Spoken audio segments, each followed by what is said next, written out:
Capítulo 2. Dirigente del PRD.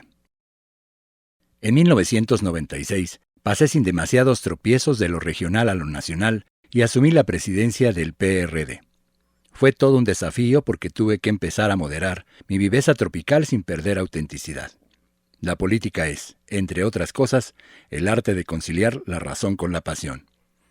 Asumí ese encargo el 3 de agosto de 1996 tras una contienda en la que participaron Amalia García Medina y Heberto Castillo. Al ganar la elección interna, lo primero que hice fue hablar con los otros candidatos. De conformidad con los estatutos del partido, por haber triunfado con un amplio margen, tenía la facultad de nombrar a la mayoría de los miembros del Comité Ejecutivo Nacional. Pero no procedí de esa manera. Acordé con el ingeniero Heberto y con Amalia incluir en la dirección a los compañeros de las corrientes que ellos encabezaban. Integré un comité ejecutivo plural. Elaboramos un programa de trabajo, definimos reglas claras y, por encima del interés personal o de grupo, se colocaron las causas del partido y del pueblo de México. Fue un comité ejecutivo en el que participaron, por cierto, varias mujeres que respondieron bien, con entrega y responsabilidad. Obtuvimos resultados políticos y electorales muy importantes. Mientras fui dirigente nacional del PRD, Ernesto Zedillo era presidente de la República. Con él tuve una relación tirante. Comenzó más o menos bien. Mi antecesor, el licenciado Porfirio Muñoz Ledo, había logrado con Zedillo y con otras fuerzas políticas cambios importantes en las reglas electorales.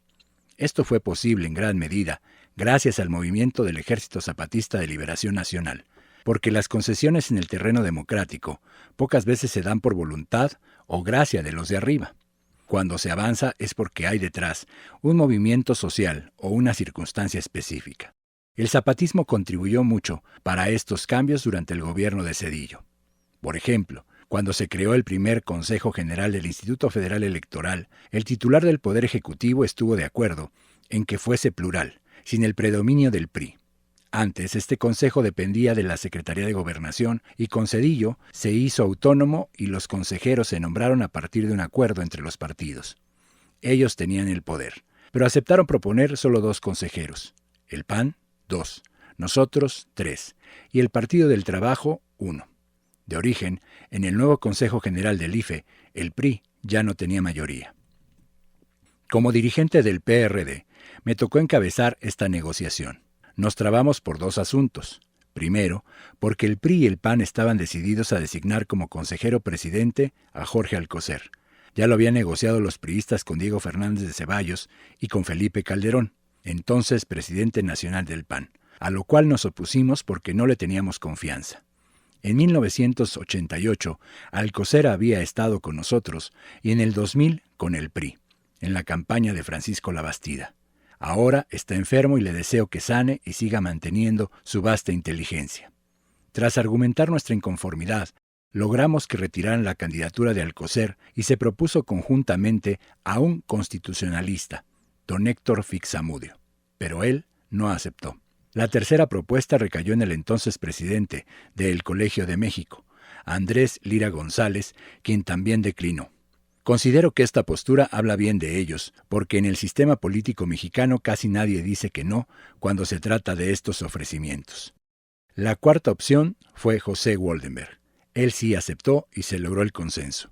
Por cierto, ese Consejo General no actuó mal, sobre todo si se compara con la indigna y tramposa actitud de los posteriores consejeros del IFE o del Instituto Nacional Electoral, como un personaje lamentable que en 2006 participó en el fraude electoral empleado de Elba Ester Gordillo o el que terminó en abril de 2023, cuyo nombre es preferible olvidar y que casi al día siguiente del fin de su encargo anunció que se iba de comentarista con Carlos Loret de Mola, un periodista corrupto y defensor del antiguo régimen. El otro asunto complejo fue el de la apertura de la televisión a los partidos políticos. Me consta que a finales de 1996, hace relativamente poco, a los partidos de oposición no se les permitía ni siquiera contratar publicidad para comunicarse por televisión.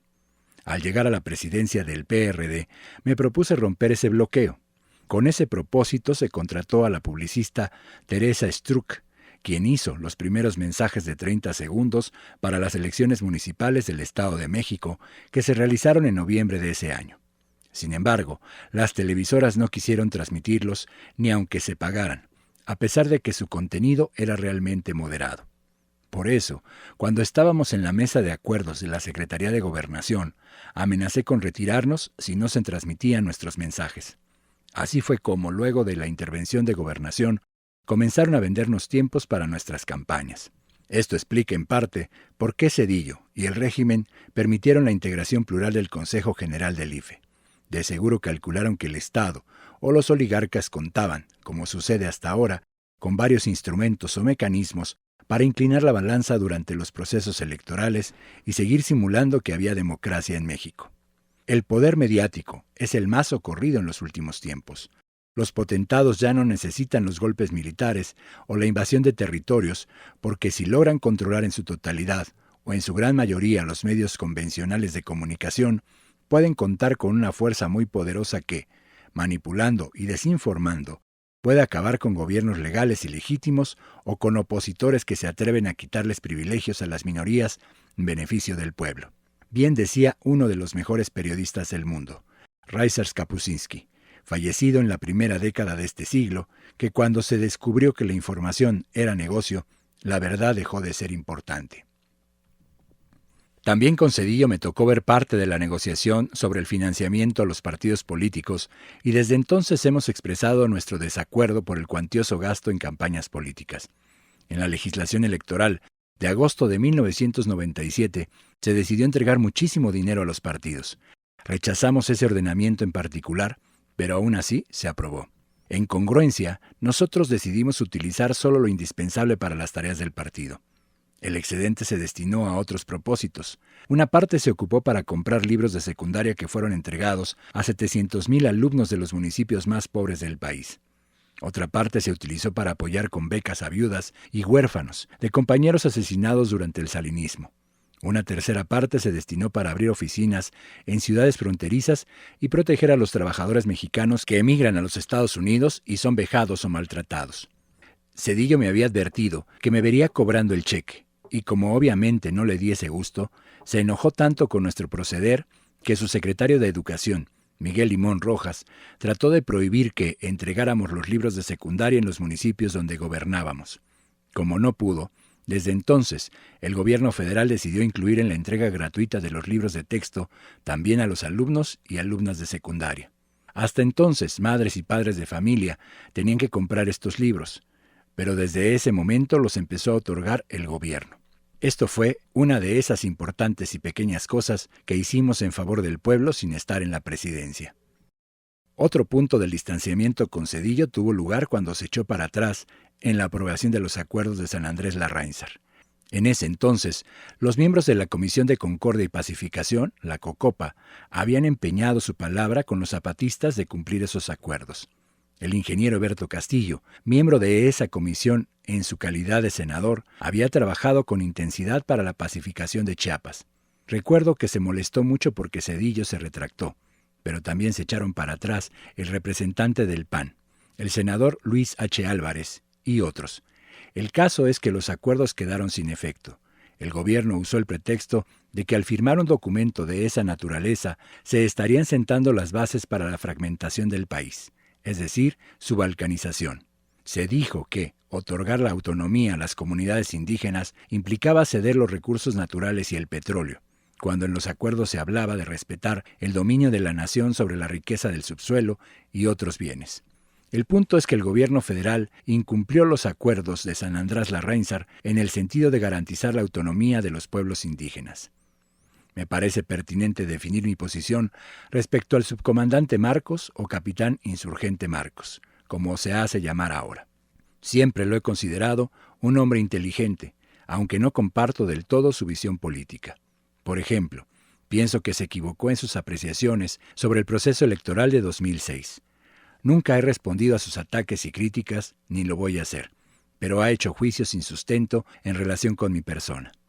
En plena campaña electoral, dijo que yo era el huevo de la serpiente, en obvia referencia al origen del fascismo, que anida en el gobierno de la Ciudad de México, e insinuó que yo fomentaba el narcotráfico.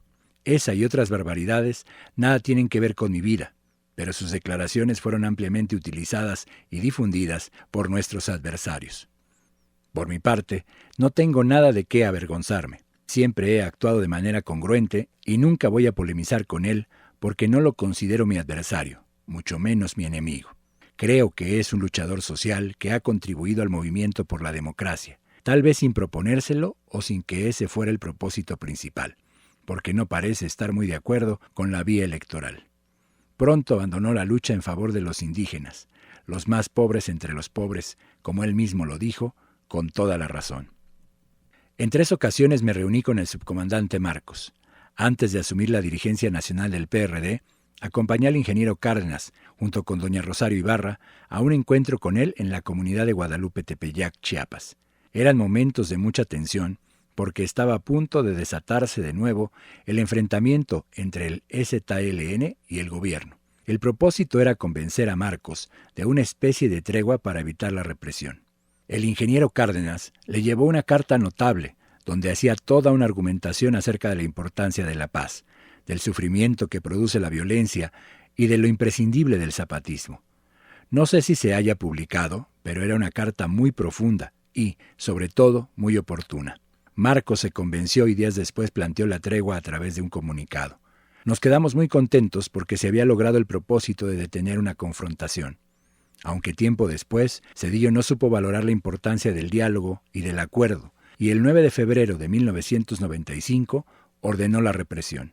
Luego los dirigentes no indígenas del zapatismo negociaron y al parecer se olvidaron de cuestionar a los oligarcas y sus personeros para solo cuestionar nuestra lucha, al grado que, cuando en el 2021 pedimos a la monarquía española que ofrecieran disculpas por la represión a los pueblos originarios, como también lo hicimos nosotros, ellos organizaron una gira por la península ibérica para atacarnos sin motivo ni razón, como haciéndoles el juego a los potentados extranjeros.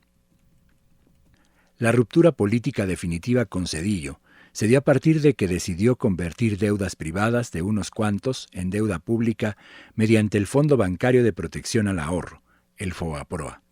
Esa irregularidad la denuncié en 1997, por primera vez, luego de una reunión que sostuvimos en la cual se le escapó comentarme sobre esa decisión, aunque para entonces yo ya tenía indicios. Le planteé que no estaba de acuerdo, que no era posible que dinero público se destinara al rescate de traficantes de influencias y hombres de negocios vinculados al poder, mientras se necesitaban caminos, presas, obras públicas, infraestructura, impulso al campo y, sobre todo, inversiones para garantizar la educación pública y la salud.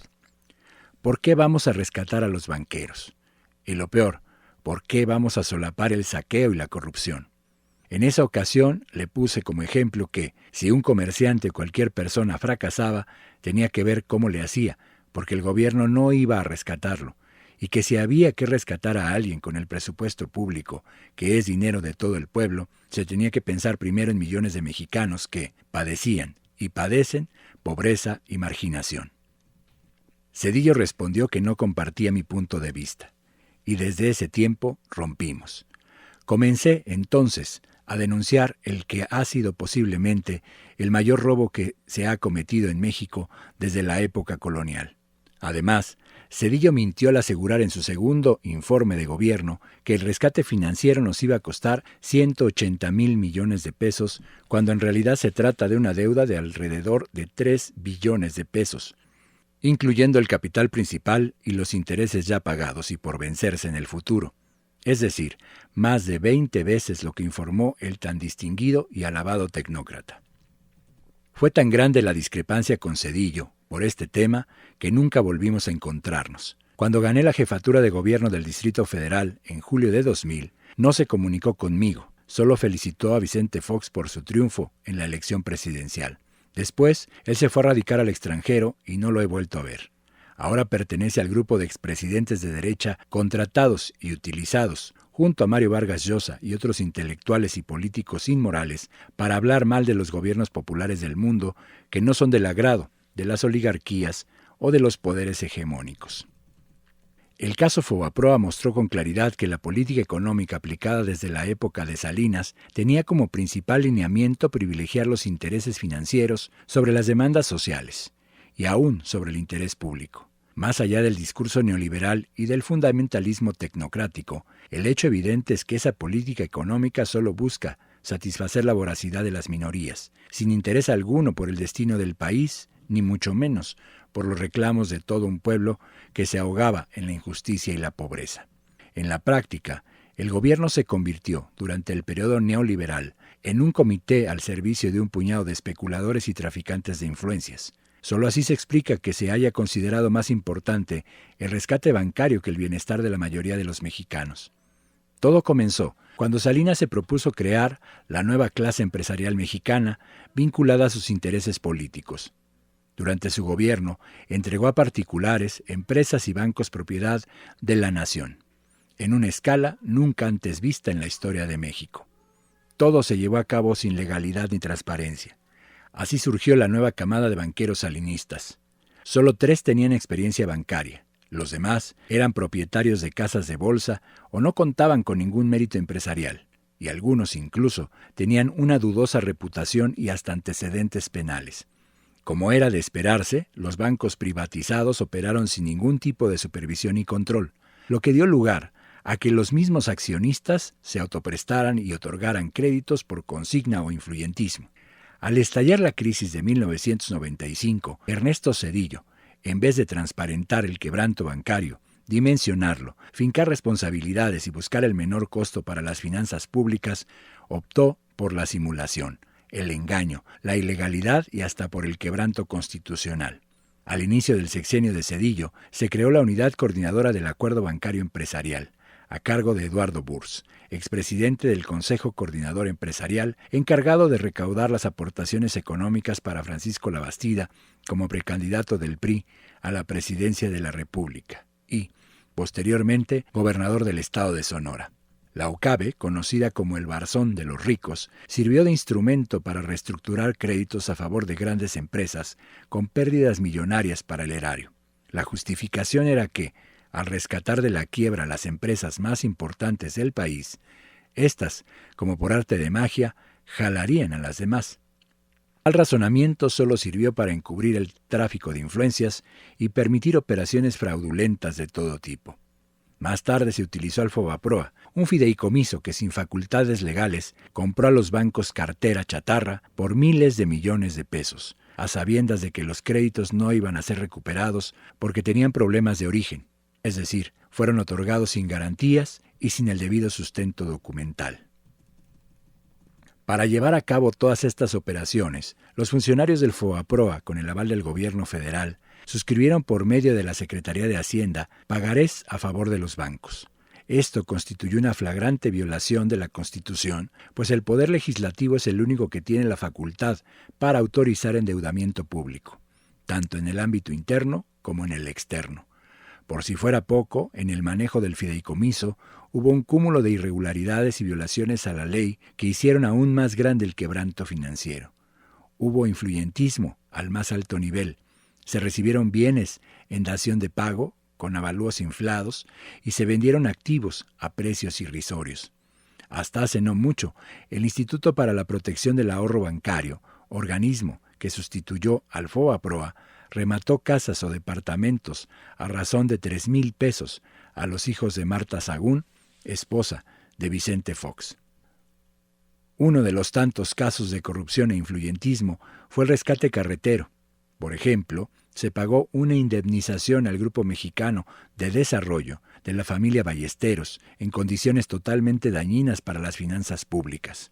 Esta empresa, con el manejo de influencias, solicitó a finales de 1997 una indemnización por $309 millones en el marco del rescate carretero por la autopista Cuernavaca-Acapulco. A principios de enero de 1998, de forma inexplicable, el grupo recibió $723 millones, más del doble de lo que en un principio había solicitado. El pago lo realizó la Secretaría de Hacienda, la cual compró a Banca Serfín la cartera vencida de esta empresa. Es obvio que en estos enjuagues se cometieron delitos graves que involucran, entre otros, a Guillermo Ortiz, el entonces secretario de Hacienda y luego gobernador del Banco de México. Las pruebas de esos ilícitos son irrefutables. En el decreto presidencial para el rescate carretero, publicado en el Diario Oficial de la Federación el 27 de agosto de 1997, se estableció como obligatorio realizar auditorías externas y que el monto de la indemnización a las empresas rescatadas sería fijado por la Comisión de Avalúos de Bienes Nacionales. Todo este procedimiento fue evidentemente violado. La indemnización a los ballesteros, como en otros casos, se llevó a cabo a partir de los arreglos que se dieron en las altas esferas del poder.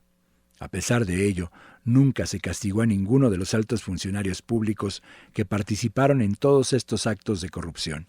Al contrario, estos tecnócratas siguen contando con la admiración de los hombres de negocios vinculados al poder y de la llamada sociedad política, lo cual me hace recordar a don Jesús Silva Herzog, cuando en 1943 se quejaba de que en México son muchos los funcionarios gubernamentales que han hecho su fortuna sin perder públicamente su respetabilidad, y este es el mayor de los males. El 28 de mayo de 1998 lanzamos el primer manifiesto a la nación exponiendo el problema. Nuestra propuesta consistía en que antes de convertir en deuda pública el FOBAPROA, había que hacer auditorías banco por banco, expediente por expediente, caso por caso, a fin de depurar la cantidad global y saber qué porcentaje asumirían los bancos al comprobarse operaciones ilegales, y luego buscar alternativas para pequeños y medianos deudores que habían sido víctimas de la crisis económica. Es obvio que el asunto central del disenso era el de la transparencia. Desde el principio, el gobierno se negó a dar información con el pretexto del secreto bancario, a lo cual respondimos que no se trataba de un asunto entre particulares, sino que se intentaba hacer pública la deuda privada de unos cuantos, para lo cual era indispensable la apertura de toda la información. Ante la negativa reiterada del gobierno de proporcionar los datos requeridos, hicimos un llamado a la ciudadanía para que nos compartiera documentos y testimonios sobre el tema. La respuesta fue sorprendente. Gracias a ello, el 3 de agosto de ese año, dimos a conocer el primer paquete de los beneficiarios del rescate, con cantidades globales y con observaciones sobre las características del banco, consorcio o persona beneficiada. La publicación de esta lista causó gran revuelo. Desde Los Pinos se instruyó a Eduardo Burs, dirigente del Consejo Coordinador Empresarial, para que orquestara toda una lanzada contra nosotros. En ella participaron mediante la publicación de desplegados periodísticos y en recurrentes apariciones en medios electrónicos los presidentes de la Confederación Patronal de la República Mexicana, la Coparmex, la Confederación de Cámaras Industriales de los Estados Unidos Mexicanos, la CONCAMIN, la Confederación de Cámaras Nacionales de Comercio, Servicios y Turismo, la CONCANACO, la Cámara Nacional de la Industria de Transformación, la CANACINTRA, el Consejo Mexicano de Hombres de Negocios y la Asociación de Bancos de México. Burs llegó a decir que el PRD pretendía convertir el caso FOBAPROA en un juicio sumario o de cacería de brujas, y que poníamos en riesgo, con acusaciones infundadas, el prestigio y la viabilidad de las empresas que cotizan en la Bolsa Mexicana de Valores. Es más, aseguró que nos demandarían por la vía legal por difamación, daños morales y lo que resulte. Como es obvio, nunca se atrevieron a presentar ninguna denuncia por la sencilla razón de que todo lo que decíamos era cierto y los dirigentes empresariales mencionados eran cómplices del saqueo. Tras la publicación de las listas, convocamos a una consulta pública nacional sobre el FOBAPROA. En medio de presiones del gobierno, enfrentando amenazas y actos de provocación, recorrí en 15 días todas las capitales de los estados para reunirme con dirigentes estatales del PRD y con representantes de organizaciones sociales y ciudadanas. En esa gira logramos que todo el partido se volcara a informar a la población sobre el FOBAPROA. El 30 de agosto de 1998 se celebró la consulta nacional y la participación fue extraordinaria. Votaron 3.500.000 ciudadanos. La mayoría rechazó la propuesta del gobierno y se opuso a que las deudas privadas se convirtieran en deuda pública sin la realización de auditorías. Todo este proceso habría podido tener un mejor final, pero como siempre, los delincuentes de cuello blanco contaron con la complicidad de los dirigentes del PAN.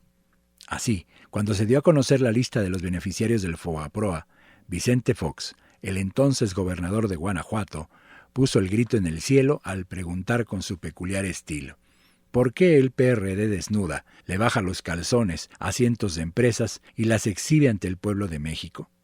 Más tarde, en plena campaña presidencial, dijo que se iba a castigar a los culpables y, como es sabido, una vez que llegó a la presidencia, no solo protegió a los saqueadores, sino que las empresas de su familia fueron beneficiadas, al igual que otros destacados dirigentes y promotores del PAN. La inmoralidad siguió imperando. También conviene, para refrescar la memoria, revisar la actitud de Felipe Calderón, en ese entonces presidente nacional del PAN. Calderón siempre ha sido un simulador, encarna la hipocresía, que es la verdadera doctrina de la cúpula de ese partido. El 28 de octubre de 1998 acudimos juntos a una mesa de debate en Monitor Radio, con el periodista José Gutiérrez Vivó, donde Calderón aseguró que el PAN no aprobaría el FOBAPROA. Veamos lo que afirmó. Habla Andrés Manuel López Obrador. Ustedes acordaron con el gobierno resolver el asunto del FOBAPROA sin castigo a los responsables y sin que estén las auditorías. Gutiérrez Vivó. A ver, ¿le va a contestar? Calderón. Nosotros no vamos a aprobar el FOBAPROA, Andrés Manuel. Andrés Manuel. Aquí el tema es, ¿van a aprobar el dictamen con el PRI a principios de noviembre sobre el FOBAPROA, sí o no? Andrés Manuel. ¿Sí? Calderón. No. Andrés Manuel. Ah, perfecto, ya está. Gutiérrez Vivó. Ya le dijo que no. Andrés Manuel. Ya está. Calderón. Ya. Andrés Manuel. Pues vámonos. No obstante, mes y medio después, en la madrugada del 12 de diciembre, con 325 votos del PAN y del PRI, el FOBAPROA fue aprobado. Al frente del PRD obtuvimos logros electorales muy importantes. Dio resultados la dedicación para fortalecer la organización del partido y trabajar abajo y con la gente. Como lo he expresado tantas veces, la actividad política requiere pensamiento y acción. Claro que es importante el pensamiento, la reflexión, pero también es fundamental el trabajo que suele acompañarse de la buena fortuna. Dicen que los pedacitos de suerte se reparten de madrugada y por eso conviene levantarse temprano. Es importante estar presente en todos los lugares del país, hablar con la gente, organizar, postular buenos candidatos y apoyar las campañas. Las primeras elecciones locales que me tocaron fueron las del Estado de México, Guerrero e Hidalgo, y me dediqué a recorrer sus municipios para levantar al partido y, al mismo tiempo, buscar buenos candidatos. Luchar por la vía electoral implica apegarse a ciertas reglas. Una de ellas es postular candidatos que cuenten con el reconocimiento de la población. Puede haber un dirigente social extraordinario, una mujer o un hombre honrado, recto y comprometido, pero tal vez no sea lo suficientemente conocido por el electorado y, por ende, no es un candidato idóneo. Una cosa es ser dirigente y otra candidato. Son lógicas distintas porque el dirigente trabaja más a partir de sectores. Se desenvuelve más en ciertos círculos o núcleos de la población. El candidato debe ser conocido por más personas, tener la aprobación no solo de las clases populares, sino también de las clases medias. Ciertamente, también ocurre que un buen dirigente es, al mismo tiempo, un buen candidato. En todo caso, es indispensable la disposición para abrir el partido a candidatos externos. Si se acepta luchar por la vía electoral para lograr la prosperidad del pueblo y de la nación, no se puede participar en las elecciones solo de manera testimonial. Se participa para ganar y avanzar en ese terreno. Me tocó dirigir al PRD en circunstancias muy difíciles. El partido había resentido mucho la embestida salinista y era necesario reposicionarlo. En el sexenio de Salinas hubo muchos asesinatos de dirigentes políticos y sociales. Durante su gobierno perdieron la vida alrededor de 600 militantes y simpatizantes de nuestra organización política. Es algo que nunca se debe olvidar. El régimen salinista había decidido destituir al PRD y negociar con el PAN. En ese tiempo se empezó a constituir la alianza entre el PRI y el PAN, lo cual dio lugar a la componenda que hoy conocemos como PRIAN. Mientras que al PAN le respetaban los triunfos electorales, ganó su primera gubernatura en Baja California en 1989, a nosotros nos hacían fraude en todos lados. No solo eso, con la complicidad de los medios de comunicación, sobre todo de la televisión, pusieron en marcha una estrategia de desprestigio, intimidación y miedo. Muchas veces repitieron que el PRD era el partido de la sangre y de la violencia. Al mismo tiempo utilizaban los recursos públicos y los programas sociales para traficar con la pobreza de la gente y comprar lealtades con fines electorales.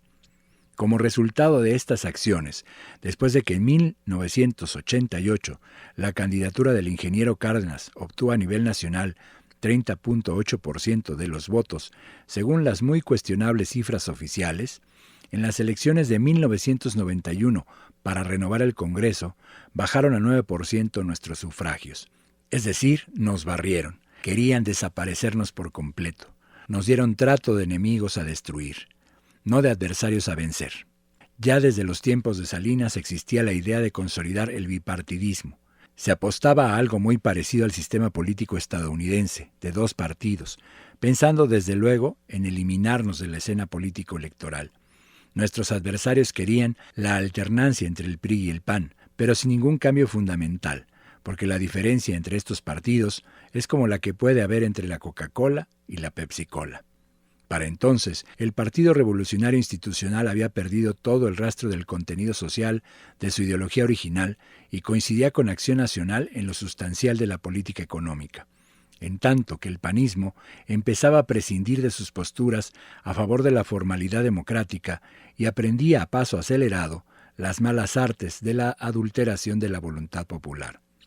Las franquicias de esos 2 partidos llegaron a estar en manos de los oligarcas y las usaban según les convenía, afiliándose y haciéndose postular por uno o por otro, o bien utilizando a ambos en la defensa de sus intereses.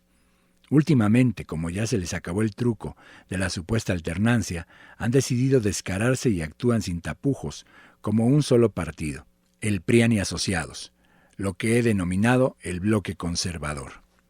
En esencia, a los que se creían amos y señores de México no les convenía que participáramos y que tuviéramos buenos resultados, porque la opción que representábamos era distinta. Significaba aspirar a un cambio verdadero más allá de lo electoral. Era, y sigue siendo, dar a la participación política una dimensión social, luchar contra la desigualdad económica, la corrupción y la impunidad, reivindicar las demandas de la mayoría, ser congruentes con la consigna «arriba los de abajo», lo cual no debe leerse como «abajo los de arriba», sino como «abajo los privilegios». Decididos a no ser relegados, buscamos colocarnos en el centro de la acción política y lo conseguimos. En la elección federal intermedia de 1997, el PRD desplazó al PAN como segunda fuerza en la Cámara de Diputados. Esto se logró con el trabajo de base, con la unidad y con la postulación de candidatos externos. Aunque no cualquiera pudo ser candidato, se cuidaron perfiles y trayectorias. No abrimos las puertas de par en par y nos reservamos el derecho de admisión. En fin, aun cuando las candidaturas externas siempre generan polémica, logramos consenso en el interior del partido. Nunca hubo un reclamo por la invitación a algún personaje de la sociedad civil para que se incorporara como candidato del PRD. Casi no hubo problemas y, sí, entraron personas que venían del PRI y otras sin partido. Por esa apertura fueron legisladores Bernardo Batis, María Rojo, Ricardo García Sáinz, Enrique González Pedrero y otros más. Durante el tiempo que fui presidente del PRD, se alcanzaron los siguientes resultados electorales. A fines de 1996, en las elecciones locales del Estado de México, pasamos de gobernar 7 municipios a 27, incluyendo Ciudad Nezahualcóyotl, de los más poblados del país. En Guerrero gobernábamos 13 municipios y triunfamos en 21. En Hidalgo solo gobernábamos en Tezontepec de Aldama y en la elección del 10 de noviembre de 1996 ganamos 7 ayuntamientos. En Morelos pasamos de 1 a 13 municipios y en ese estado prácticamente empatamos en votación con el PRI, que obtuvo 34.3%, mientras que nosotros logramos 33.6%. Como ya lo mencioné, en la elección federal intermedia de 1997, desplazamos al PAN como segunda fuerza nacional. Pasamos de 7 diputados de mayoría a 70 y ganamos la jefatura de gobierno del Distrito Federal, con Cuauhtémoc Cárdenas, quien, como en 1988, se convirtió en un gran atractivo para avanzar en el ámbito nacional. Además, se ganaron las gubernaturas de Zacatecas, Baja California Sur y Tlaxcala, Es decir, de no tener ninguna, obtuvimos 4, incluido el Distrito Federal. Y me adelanto a subrayar lo sabido. En 2018, Morena no gobernaba ningún estado, y ahora, junto con sus aliados, lidera en 23 de los 32 estados de la República. El caso de Ricardo Monreal es muy interesante. El presidente Zedillo no quería que Monreal fuera el candidato del PRI al gobierno de Zacatecas en la elección de 1998. Sin embargo, Ricardo tenía mucha aceptación en su estado natal. El enojo de Zedillo se había originado porque Ricardo acudió a la presentación del libro La Neta 2, escrito por la combativa periodista Manu Dorbierer, en donde hacía alguna crítica a la esposa del presidente. Ricardo fue acusado de promover el libro y fue hecho a un lado en el proceso de selección interna del PRI, partido en el que militaba. Nosotros teníamos en Zacatecas muy poca presencia. El PRD obtenía un promedio de 5% de los votos en cada elección. Cuando Ricardo decidió buscarnos para contender por el PRD a la gubernatura, los precandidatos de nuestro partido aceptaron declinar y darle el espacio.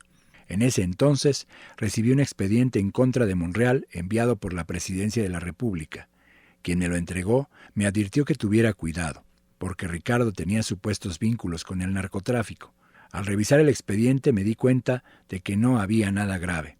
Creo que acusaban a uno de sus 14 hermanos de haber comprado un caballo robado, o algo así. Es decir, se trataba de una maniobra para evitar que lo postuláramos como candidato. Era común que el régimen tuviera un afán de intervenir en la selección de aspirantes de los partidos de oposición. El poder quería candidatos opositores a modo, es decir, perdedores. Hay adversarios nuestros, incluso gobernadores del PRI o del PAN, que se entrometían en la vida de los partidos. Se llegaba al extremo de apoyar con despensas, materiales de construcción o con dinero a precandidatos de la oposición para que ganaran las elecciones internas a sabiendas de que iban a perder las constitucionales. En el caso de Zacatecas, cuando vi el expediente y constaté que no tenía ningún señalamiento sólido, intuí que Zedillo tenía mucho interés en que Monreal no fuera postulado por el PRD. Para mis adentros, dije, entonces, él es el mejor candidato, porque en ocasiones lo malo para ellos es bueno para nosotros. Con la candidatura de Monreal Ávila se levantó un movimiento amplio y plural, y con él triunfamos en Zacatecas. Sin embargo, no fue fácil. El gobierno federal maniobró para consumar un fraude electoral e impedir que llegara a la gubernatura. Hicieron lo de siempre. Utilizaron programas y recursos públicos, compra de votos, acarreos, propaganda en contra y mucha publicidad. Sin embargo, el liderazgo de Monreal resistió toda la embestida. El día de la elección, un simpatizante nuestro se dispuso a escuchar y grabar todo el operativo del PRI con un escáner o rastreador de llamadas. Recuerdo que estábamos en un hotel frente a la plaza principal de Zacatecas, casi al final de la jornada electoral, a las 6 de la tarde. Ricardo me dijo que iría al centro de cómputo para ver cómo iban llegando los resultados por casilla. Momentos después, ese simpatizante me entregó unas grabaciones. La primera, una conversación entre el entonces subsecretario de Gobernación, Emilio Gamboa Patrón, con Jorge Fernández Menéndez, quien cubría periodísticamente la elección. Él siempre había estado vinculado al régimen y hacía un trabajo oficioso, antes con el PRI y luego con el PAN.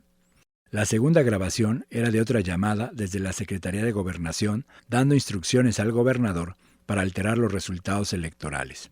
Mientras escuchaba las cintas, desde el cuarto del hotel veía los primeros informes de las televisoras.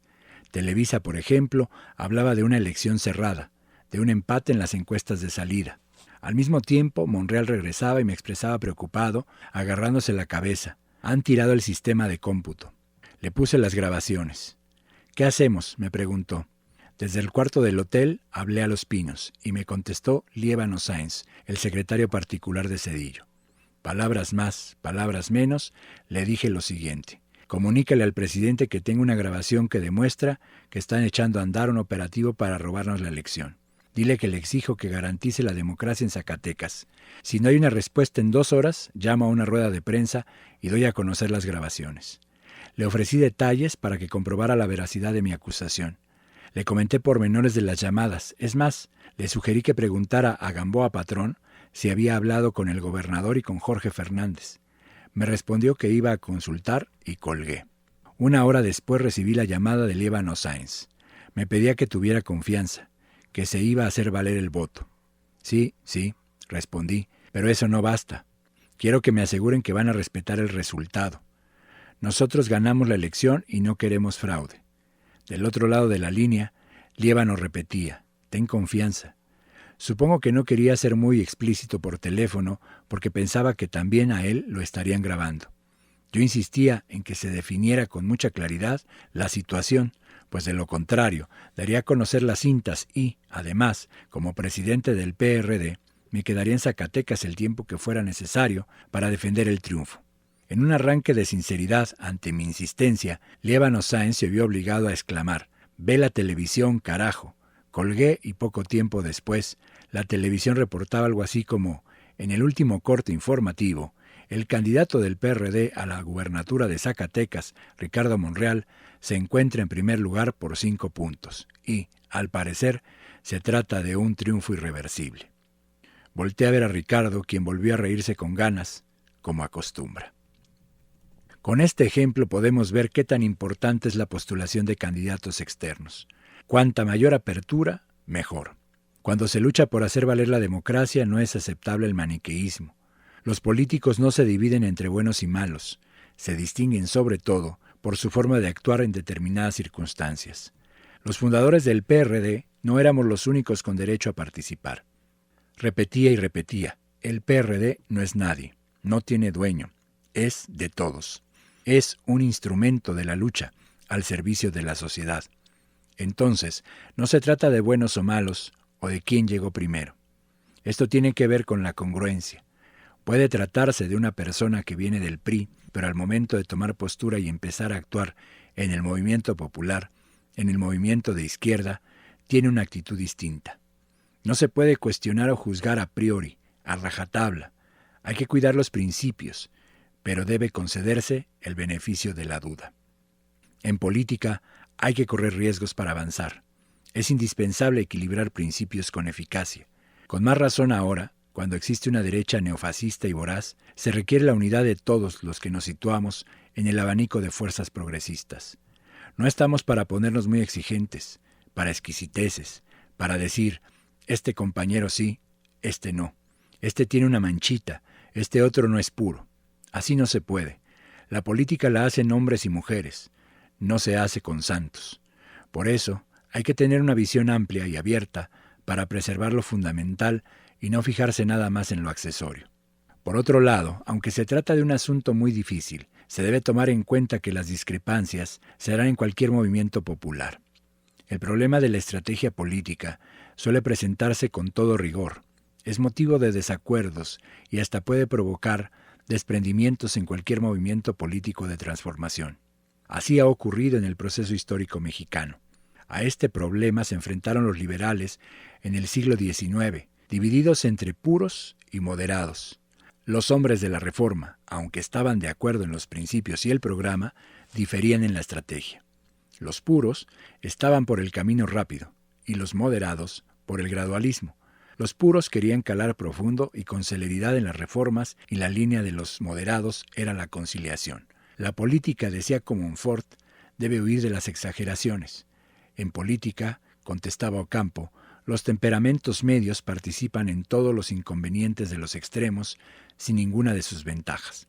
Cuando Ocampo renunció a la Secretaría de Relaciones Exteriores, sostuvo que lo hacía por no estar de acuerdo con la visión del presidente Comonfort y en 1856 escribió: «Dudo mucho que, con apretones de mano, como Comonfort me dijo, que ha apaciguado a México y como se propone seguir gobernando, pueda conseguirlo, cuando yo creo que los apretones que se necesitan son de pescuezo». Es más, 15 días después de su renuncia, Ocampo hacía la siguiente reflexión: ¿qué son en todo esto los moderados? Parece que deberían ser el eslabón que uniese a los puros con los conservadores, y este es su lugar ideológico, pero en la práctica parece que no son más que conservadores más despiertos, porque para ellos nunca es tiempo de hacer reformas, considerándolas siempre como inoportunas e inmaduras, o si por rara fortuna lo intentan, solo es a medias e imperfectamente. A pesar de todas estas diferencias, tanto Comonfort como Campo terminaron asesinados por bandas de conservadores reaccionarios y los dos, con el presidente Juárez y muchos otros, contribuyeron al triunfo de la causa liberal.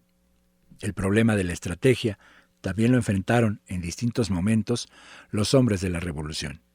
De ahí las diferencias entre Madero y Zapata, Villa y Carranza, así como los desacuerdos durante la Convención de Aguascalientes y las distintas tendencias de los constituyentes de 1917. Pero al final, todos, de una u otra manera, contribuyeron al derrocamiento del régimen porfirista, enfrentaron la dictadura de Victoriano Huerta e hicieron posible que en el texto constitucional quedaran inscritas las principales causas por las que el pueblo de México luchó durante la Revolución.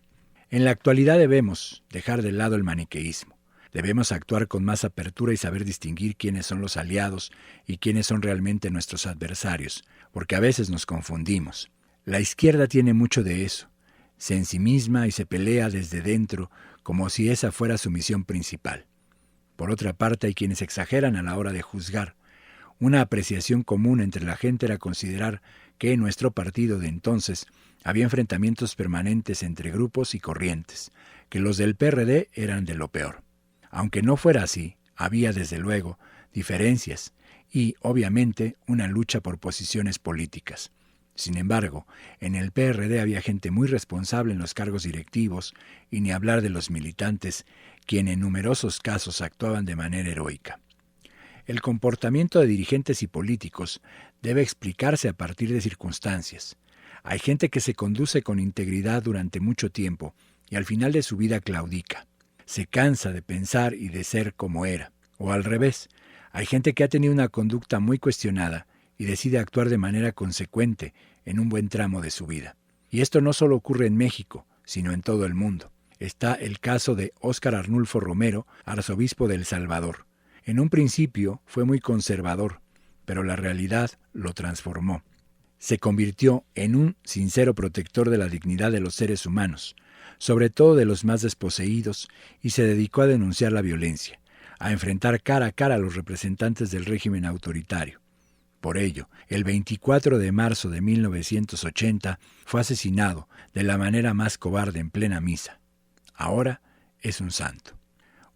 Una vez visité el Museo del Estanquillo, donde se exhibe la colección de arte popular donada por Carlos Monsiváis, y me llamó mucho la atención una caricatura, obra de José Clemente Orozco, en contra de Francisco I. Madero. Lo pinta como pigmeo y resalta la grandeza de Porfirio Díaz. El texto lo dice todo. Los enanos imitan al gigante. Y estamos hablando de quien, más adelante, pintó extraordinarios murales revolucionarios y, sobre todo, actuó sin dobleces hasta que dejó físicamente de existir.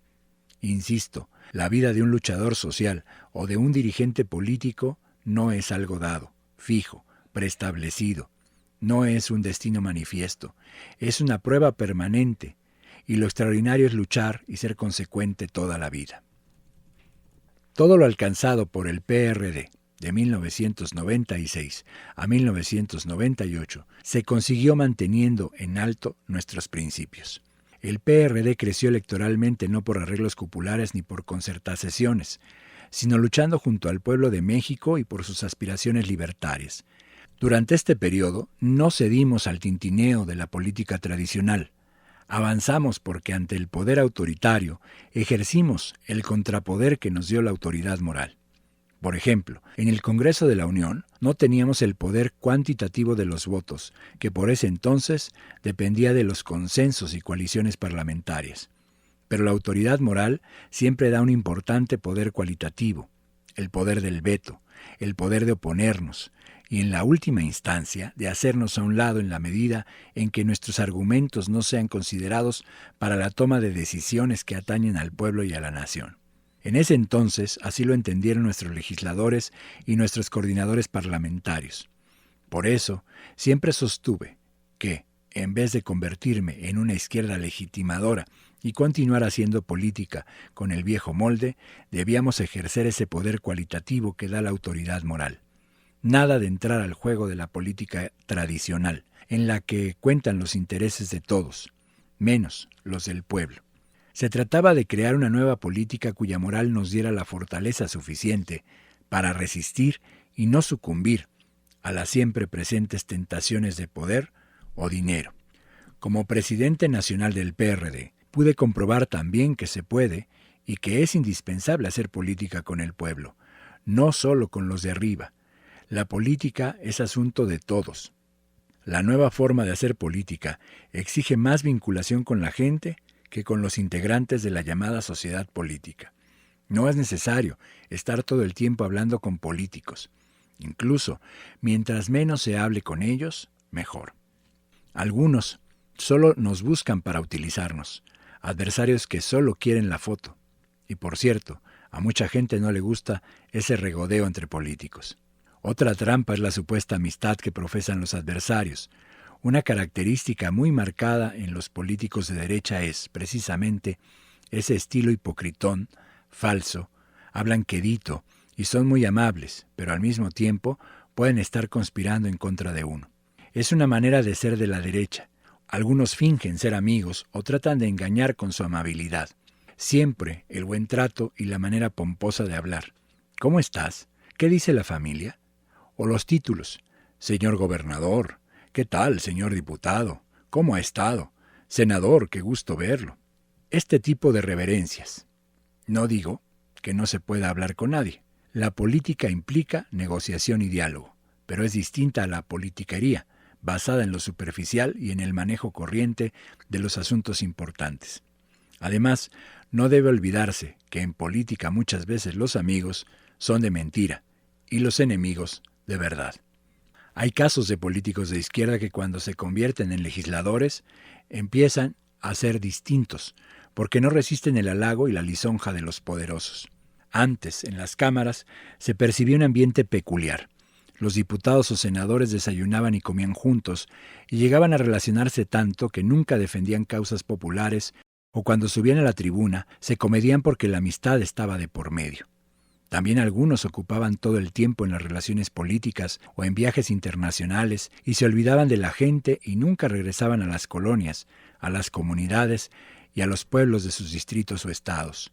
Por fortuna, esa no era la generalidad en los dirigentes y legisladores de izquierda, y ahora menos. En su mayoría mantienen inalterables sus convicciones. Nunca se divorcian del pueblo y regresan a trabajar con la gente. No se dejan manipular, mantienen los pies en la tierra.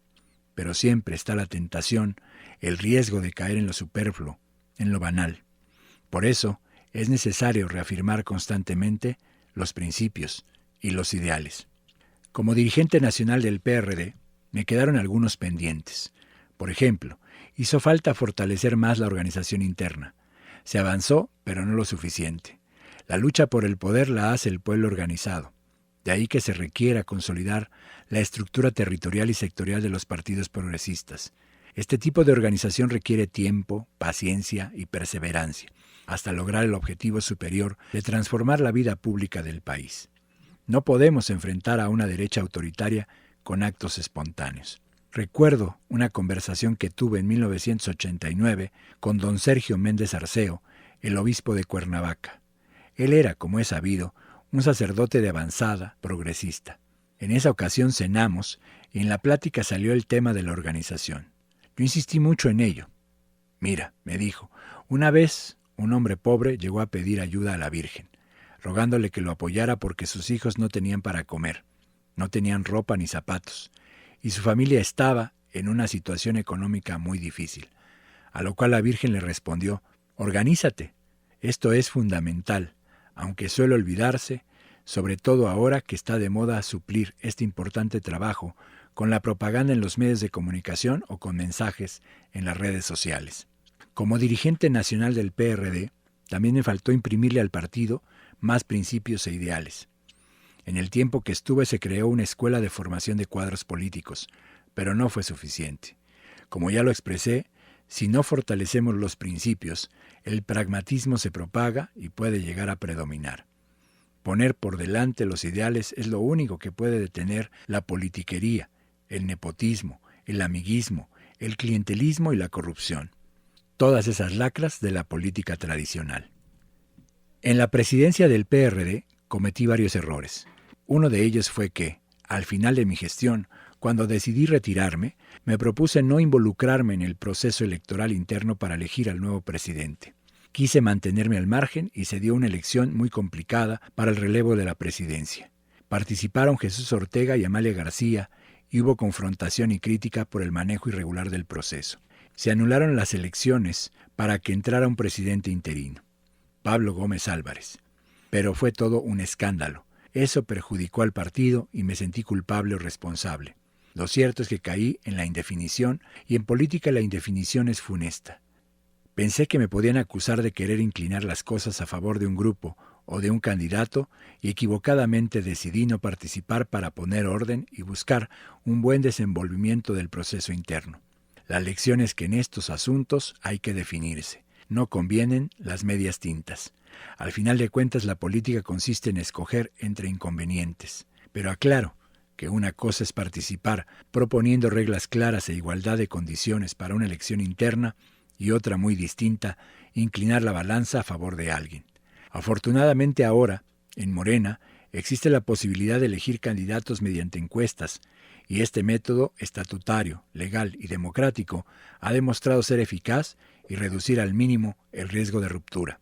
Aquí añado que prefiero la encuesta al dedazo o a la decisión mafiosa y antidemocrática de las cúpulas. En una elección interna se generan muchas pasiones, casi tantas como una elección constitucional. Se pueden cometer abusos, irregularidades, incluso fraude electoral, algo reprobable en un partido democrático. En ocasiones, esas prácticas indeseables se presentan en los comicios internos de candidatos a puestos de elección popular. Cuando hay conflictos en la elección de dirigentes o de candidatos, siempre se afecta al partido, se pierde la unidad, hay desprendimientos, se van dirigentes y militantes a otras organizaciones.